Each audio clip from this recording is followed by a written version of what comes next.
The air in Pei Jinking's penthouse office was thin and cold, tasting of class and ambition. He stood silhouetted against a floor-to-ceiling window that bled the city's glittering skyline into the room. She watched his back, the sharp lines of his suit a testament to the unyielding power he commanded. Her voice, a carefully constructed whisper of desperation, trembled in the oppressive silence. "Save me," he turned slowly, his features emerging from the shadows. His face was a study in aristocratic severity, his eyes dark and devoid of warmth. They held hers, dissecting the woman she pretended to be.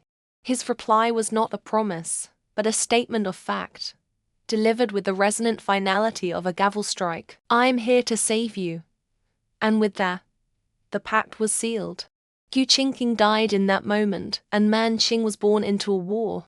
Days later, Man Qing moved with the quiet elegance of a predator. Seated at a borrowed desk in a subsidiary of the Pei Corporation, she smiled sweetly at a junior executive. "The Zixing project sounds fascinating," she murmured, her gaze sharp and calculating as he eagerly explained the supply chain logistics. Every word he offered was a nail she would use to seal Ji Enyang's coffin. She absorbed the information, her mind a cold, orderly machine, cataloging vulnerabilities and mapping out the path of his destruction. The first confrontation was a public one, staged in a trendy coffee shop where the clatter of ceramic and the hiss of the espresso machine provided a veneer of normalcy. Liu Yonyan slid into the chair opposite her, a smile as bright and synthetic as the cafe's decor. "Man Qing, I can't believe you're really back," Liu Yonyan gushed, her eyes doing a swift, hungry inventory of Man King's Chanel jacket and the flawless diamond on her finger. "We were all so worried. You must tell me everything," Man Qing offered a placid, impenetrable smile. "There's not much to tell. I was unwell, and then I was traveling. It's good to see you and Enyang are doing so well."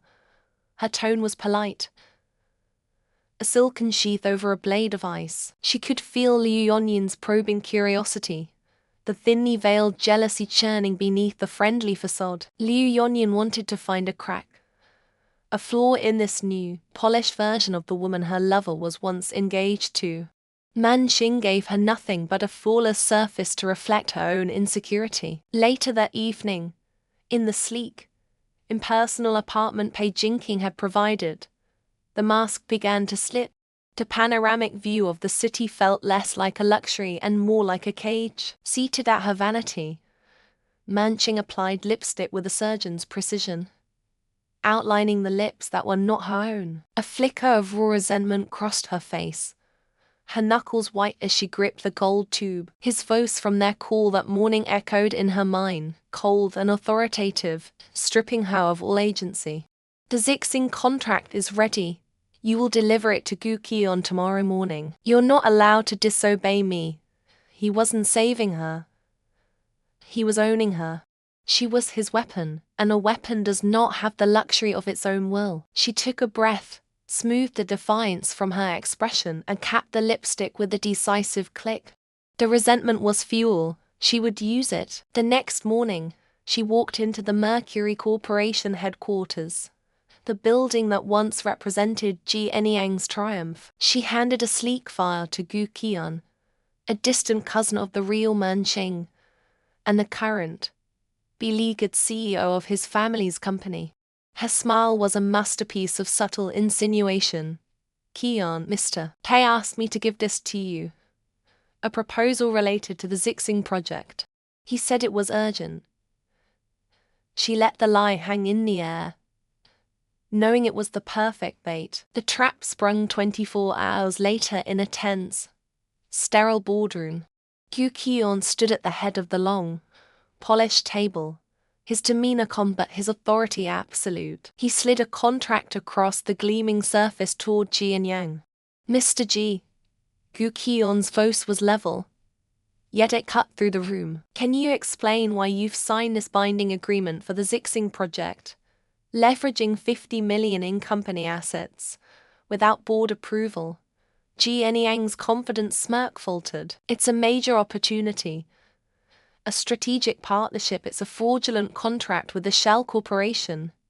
Gu Qian interrupted, his voice hardening. A corporation that, as of an hour ago, declared bankruptcy, making our investment worthless. He let the words sink in. Given Mercury's escalating financial crisis, this action is tantamount to corporate sabotage. The color drained from Jian face. The swift, brutal efficiency of his downfall was breathtaking. Disbelief warred with dawning panic as Gu Qian delivered the final blow. Effective immediately.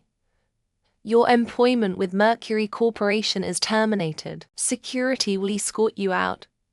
Jian stumbled from the room in a daze, his world crumbling. He saw Liu Yonyan by the elevators, her expression impatient, and rushed toward her. A desperate man grasping at his last lifeline. Yonyan, they fired me. That bastard Gu Qian, we have to do something.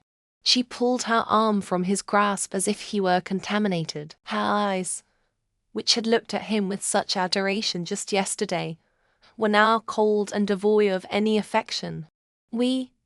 She scoffed, her voice dripping with contempt. Don't be pathetic.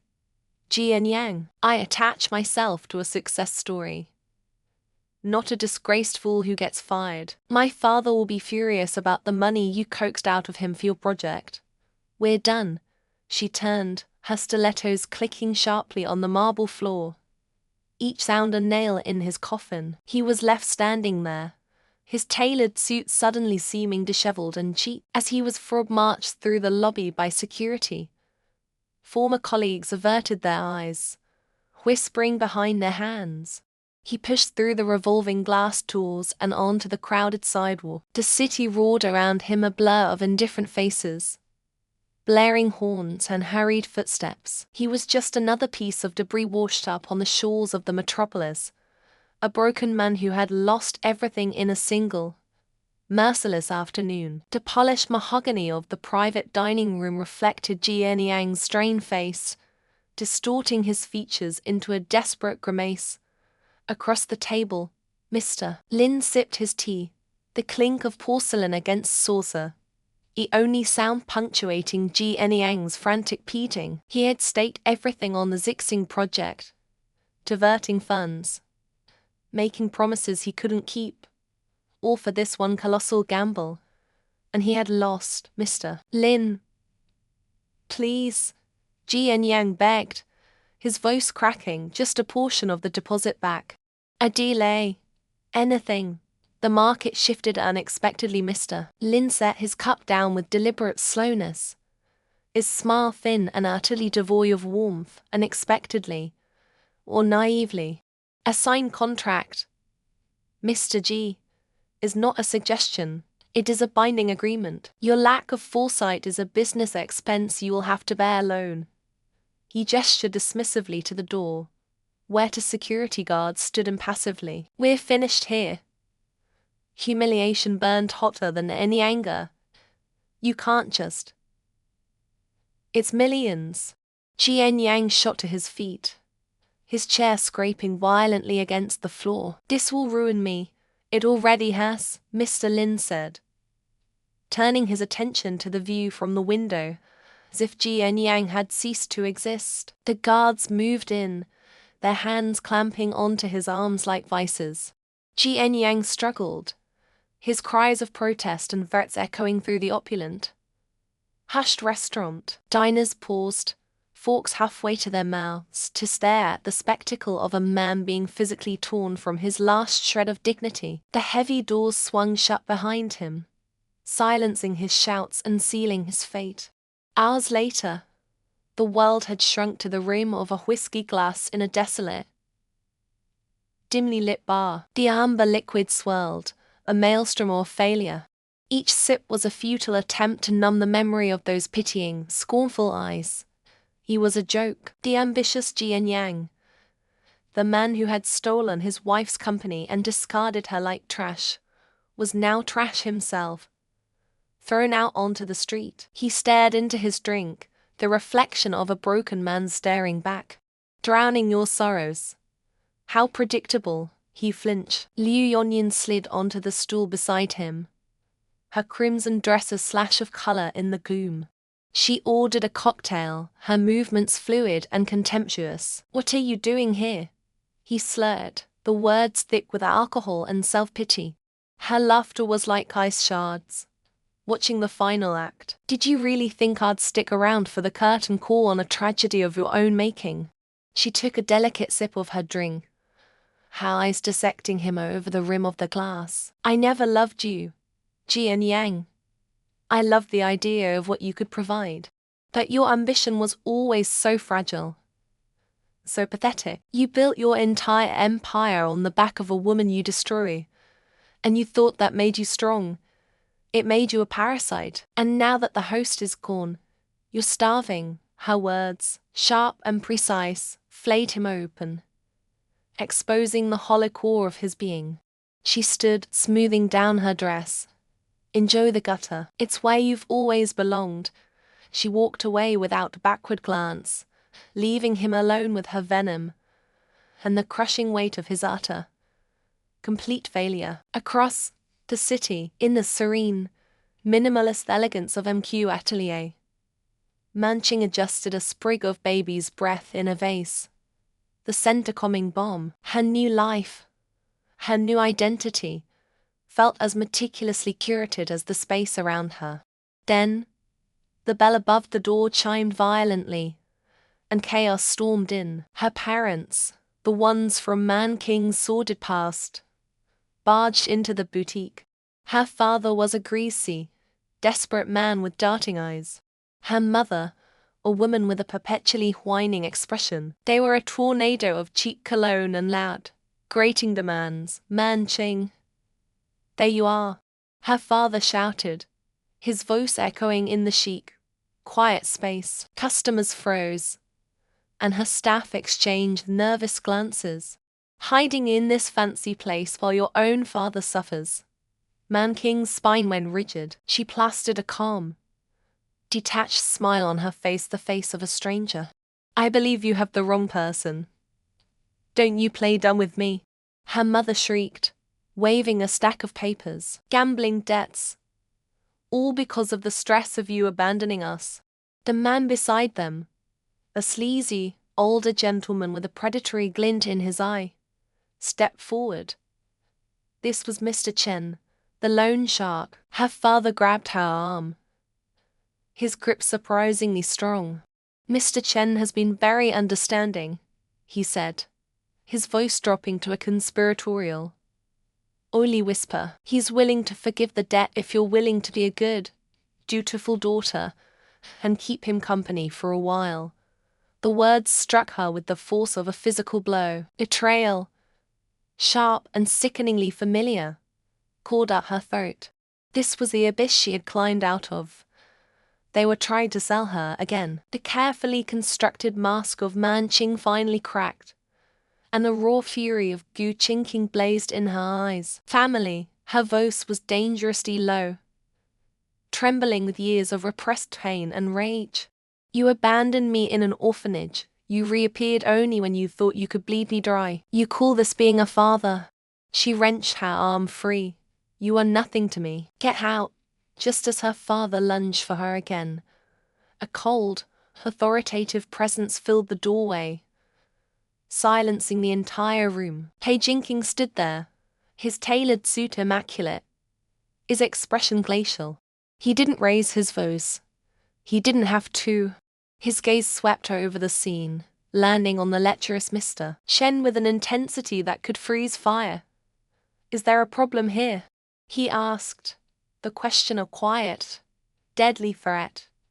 Mr. Chen paled, recognizing the city's most powerful man. He stammered an apology and practically fled the boutique. Pei Jinking's security detail materialized, flanking her parents, whose blustering deflated into whimpers. They were escorted out, their protests swallowed by the city nose. Later, in the hushed sanctuary of his office, a silence stretched between them. Man Qing stood by the window, her arms wrapped around herself, the earlier trembling now tightly corded stillness. Tae Jinking broke the silence. His voice a low murmur from his desk. They were paid to come here. She turned, her brow furrowed. What? That was too desperate. To Pablo. It was a performance. He leaned forward.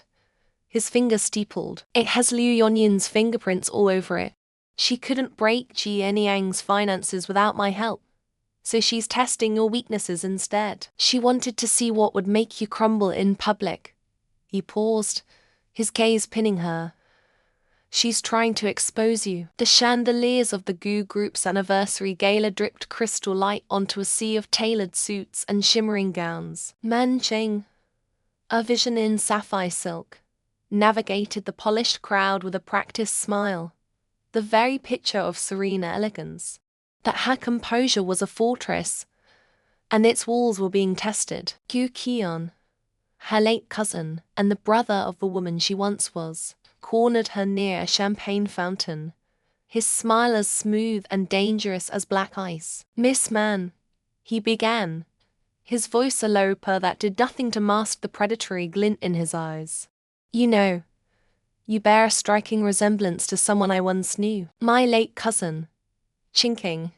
His gaze swept over her face, a clinical assessment that made her skin crawl. It's truly uncanny. Man King's heart hammered against her ribs, a frantic bird trapped in a cage of her own making. She lifted her flute to her lips, a delicate shield, so I've been told. It must be difficult for you. My condolences. Her tone was flawless, pitying, gentle, and utterly detached. Difficult, yes, Gu Kion conceded, stepping closer. She was a gentle soul, too trusting. It makes one wonder, where did Mr. Pei find you, and why now? The question was a scalpel, aimed directly at the sutures of her new identity. She met his probing stare with an expression of mild confusion, a canvas of pure innocence. Mr. Pei has been a generous guardian since my accident. I'm afraid my past is as much a mystery to me as it is to you. She gave him a small, apologetic smile, a masterpiece of deflection. But as he excused himself, his retreating smirk told her he didn't believe a word. The hunt had begun. Later that night, the clinical silence of her modern apartment felt more suffocating than the crowded gala. She had just stepped out of her heels when the door opened. Tae Jinking entered, his presence instantly consuming the air in the room. He didn't speak, merely watched her, his sharp gaze tracing the lines of the sapphire dress. You spoke with Gu Kion, he stated. It wasn't a question. A flicker of something raw and possessive ignited in the depths of his dark eyes. A jealousy so potent it was almost a physical force. He approached me, she replied, her voice steady as she unclasped a diamond earring. He thinks I look like his cousin, and what did you say? The truth we constructed. Tae Jinking moved toward her, his steps silent and deliberate on the polished hardwood floor. He stopped just before her, his shadow swallowing her whole. I saw the way he looked at you. His voice hardened, losing its usual detached coolness and taking on a menacing edge. I won't allow you to use your beauty to deal with Gu Kion. He is not Jian Yang. He is not a fool you can manipulate with a pretty face. He is mine to handle. The possessiveness in his words was a lash. But Gu Qingqing, ever the strategist, saw the weakness beneath it.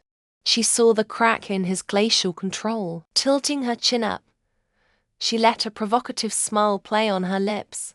And if I want to deal with him myself, perhaps he'd be more forthcoming if I offered him a little encouragement. He seems quite taken with me.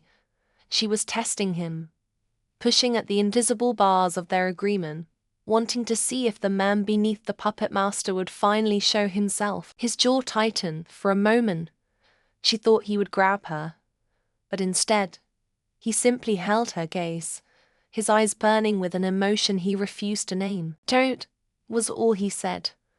The single word a chilling command before he turned and left as silently as he had arrived. Days later, she stood alone in a place no one would think to find her. The cemetery was quiet, the air thick with the scent of damp earth and wilting lilac. Before her stood a simple, elegant tombstone of grey marble. Engraved upon it was a name that felt both intimately familiar and impossibly distant. Gu Qingqing. This was her grave. Her silent, internal struggle was a tempest raging behind her serene expression. She was Man Qing, her weapon of vengeance. But here, standing before the proof of her own death, she was just Gu Qingqing, a ghost haunted by the life she'd been forced to bury. A single tear escaped, tracing a cold path down her cheek. A beautiful stone. I chose it myself, the voice, low and familiar, cut through the solemn silence.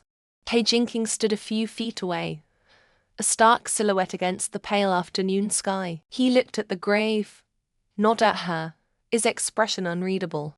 He walked to her side, his presence a jarring intrusion into her private grief. He reached out, not to comfort her, but to trace the name on the tombstone with a gloved finger. A perfect ending for one story, he murmured, his breath a white plume in the cool air. And a perfect beginning for another. A cold dread began to seep into her bones. This wasn't a check-in. It was a revelation. You think this is all for your revenge, don't you? He asked, finally turning his chilling gaze on her. For Jian Yang and Liu Yonyin.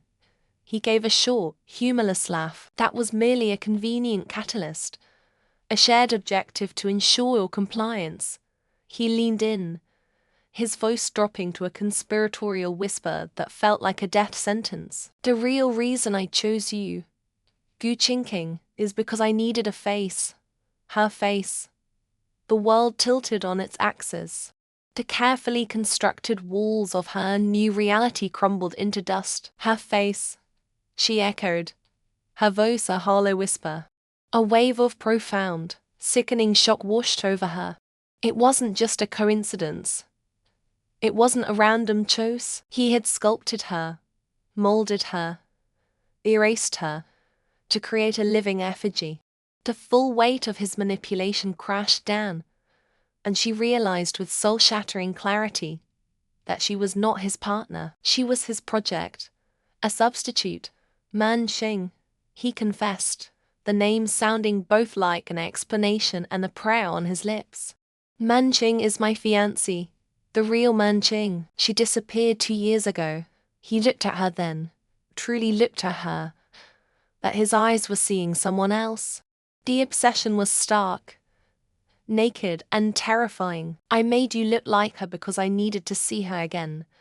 That night, in the sterile luxury of his minimalist home, she poured glass after glass of whiskey, the amber liquid doing little to burn away the bitter truth. He found her on the floor, leaning against a cold glass of the floor-to-ceiling window, the glittering city lights mocking her hollow existence. Man Qing, he said, his voice softer now, as if sensing her brokenness.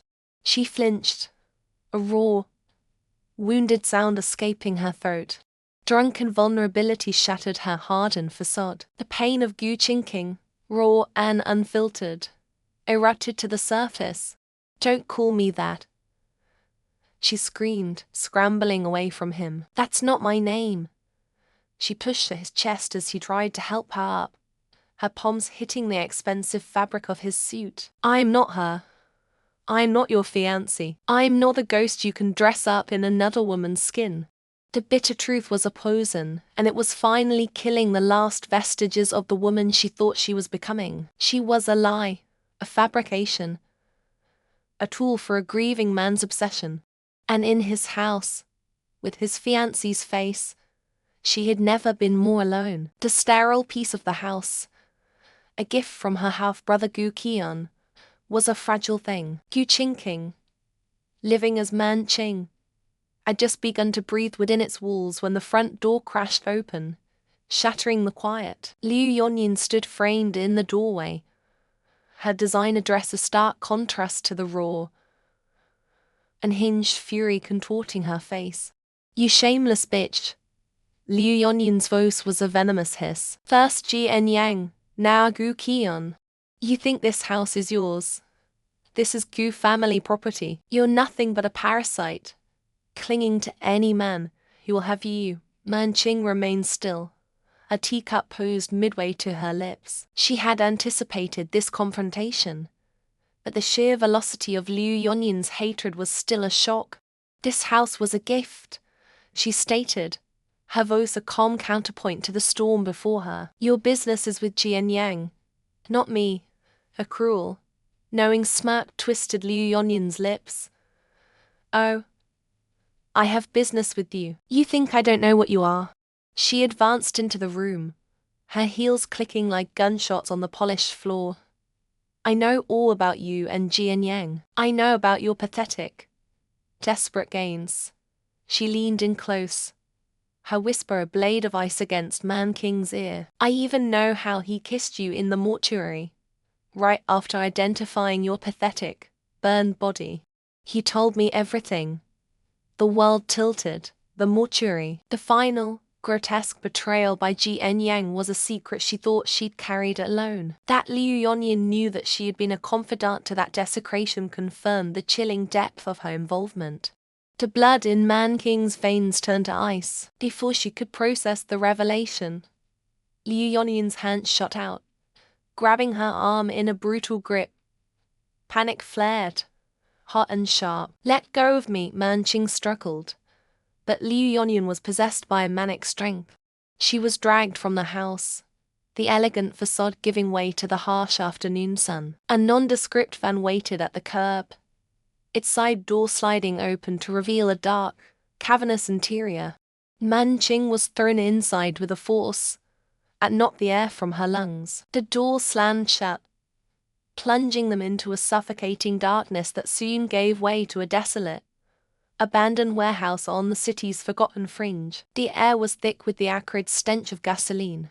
It soaked the concrete floor in shimmering puddles and clung to the very dust motes dancing in the slivers of light from the grimy windows. Liu Yonyin shoved her toward the center of the vast, empty space, her eyes gleaming with a terrifying light. You just won't stay dead, will you? Liu Yonyin circled her, a predator savoring the final moments. First, the fire, then you crawl back with a new face. But it doesn't matter. She stopped, her face a mask of deranged clarity. I don't care whether you're Gu Qingqing or Man Qing.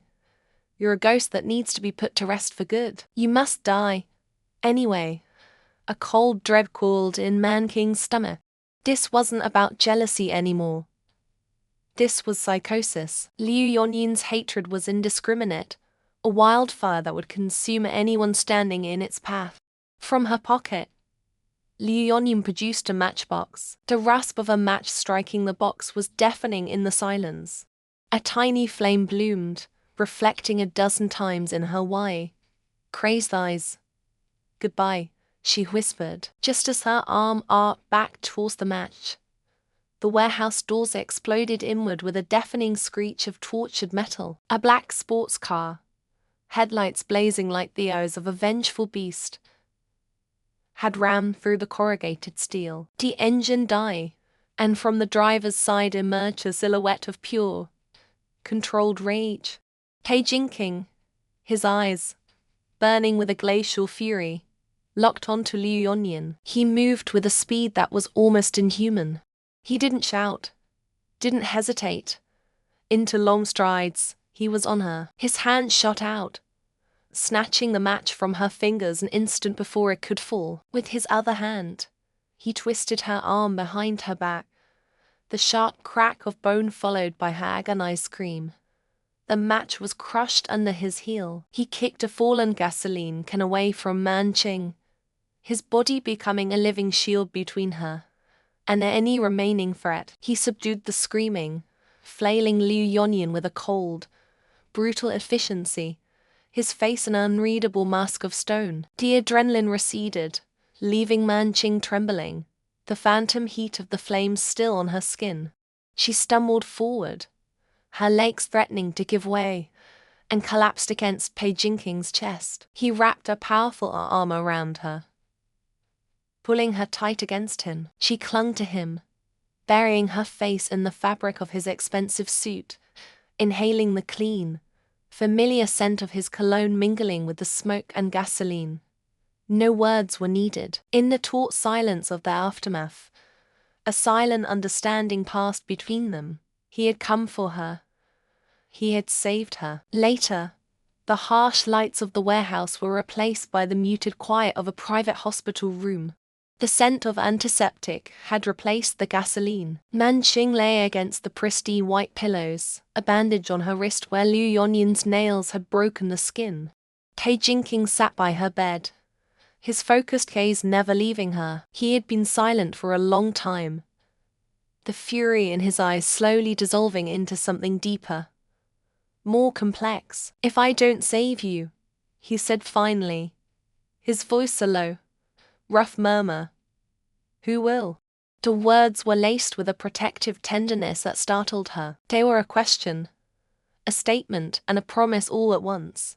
He reached into his pocket and produced a small velvet box. He opened it to reveal a delicate platinum necklace, a single, perfect teardrop diamond resting at its center. He leaned forward, his fingers cool against her skin as he carefully fastened the clasp around her neck. The gem rested in the hollow of her throat, a cool weight against her pulse. "Don't ever take it off," he commanded softly. It was an order, but it felt like an anointing, a symbol of a bond forged in fire and deceit. She looked up at him, at the face that was so often a mask of cynical indifference. That now, something in his expression had softened. He studied her face, not as the pale imitation of his lost fiancée, but as the woman lying before him, resilient and alive. His gaze traced the lines of her new features, but his eyes saw the soul they concealed. He looked away, toward the sterile white wall, as if speaking the thought aloud would give it too much power. "She is Gu Qingqing," he murmured, so quietly she almost missed it. A ghost of a smile touched his lips. A small, private admission. "Now, I kind of like her." The reek of stale beer and overflowing dumpsters clung to the humid night air. In the grimy back alley, illuminated by the sickly orange glow of a single, flickering bulb, Jian Yang was on his knees. His designer suit was torn and stained with filth, his face a swollen canvas of bruises. The arrogant posture that had defined him was gone, replaced by a pathetic, trembling heap of a man. "Please," he sobbed, his voice a raw, desperate rouse. He groveled before the hulking figures that surrounded him, their shadows dancing like monstrous puppets on the brick walls. "I'll get the money. Just give me more time." A heavy boot connected with his ribs, and he crumpled to the asphalt, gasping. "Time's up, Mr. G," the leader grunted, cracking his knuckles. "Wait." The voice was not loud, but it cut through the alley's oppressive atmosphere like a shard of ice. It was calm, cold, and utterly commanding. From the deepest recess of the shadows, a figure emerged. The click of her heels on the wet ground was the only sound. She wore a simple black dress, her face a mask of serene composure framed by the city's distant lights. Jian Yang squinted through a swollen eye, a flicker of confused hope in his gaze. A savior. He didn't recognize the woman, but her aura of wealth and power was unmistakable. "Please, miss," he begged, crawling toward her. "Help me. I can pay you back. I swear." She stopped just out of his reach, looking down at him not with pity, but with the detached curiosity of a scientist observing a specimen. "You've always been good at begging, haven't you, Yang?" He froze. The name, spoken with such familiar contempt, sent a tremor of pure dread through him. He stared at her face, the elegant jawline, the piercing eyes, the curve of her lips. It was the face of Manqing, Pei Jinking's fiancée, the woman who had orchestrated his downfall. But the voice, the cadence, the cold fire in her eyes that belonged to a ghost. "You don't recognize me," she continued, her voice dropping to a conspiratorial whisper that was more terrifying than a shout. "Look closer. Look past the face you coveted and see the one you destroyed. Remember the woman who loved you, who built her life with you, the woman you and Liu Yonyan left to die in a burning car so you could steal our inheritance.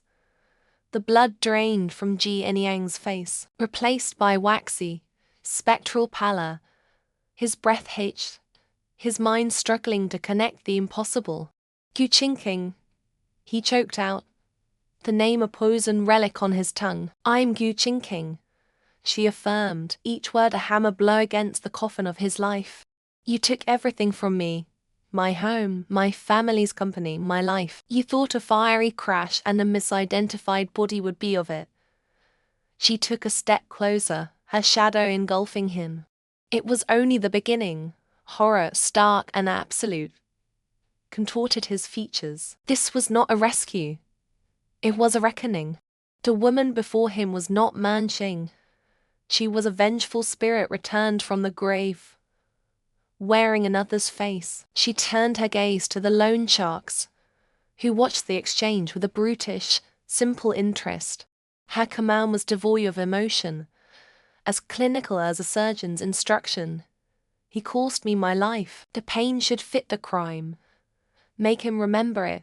With a chilling nod, she turned and walked away, her footsteps echoing down the alley. She didn't look back as Ji Enyang's pleas twisted into shrieks of agony, sounds that were swiftly swallowed by the indifferent city night. A year later, the sterile, white walls of a private hospital room reflected the flat, grey sky outside.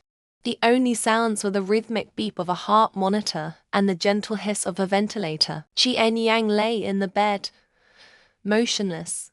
His eyes were opened but vacant, staring at a ceiling he could not see. Tubes ran from his nose and arms, delivering the liquid nutrition that sustained his living death. Gu Qian, Gu Qingqing's younger brother, stood beside her, his expression grim. The doctors say there's no brain activity. He's gone. Just a shell they're keeping alive with machines. He handed her a file. Liu Yonyan was declared criminally insane. After what she confessed to, she spent the rest of her life in a psychiatric facility. It's over. Qingqing, they've both paid. Gu Qingqing looked at the man in the bed, the man who had been her husband, her tormentor, the architect of her pain. There was no pity in her heart, no lingering rage. There was only a profound, hollow quiet. The gnawing hunger for vengeance that had driven her for so long had finally been sated. A grim satisfaction settled in her soul, heavy and final. Justice wasn't about joy, it was about balance. The scales were now even. She closed the file. Let's go.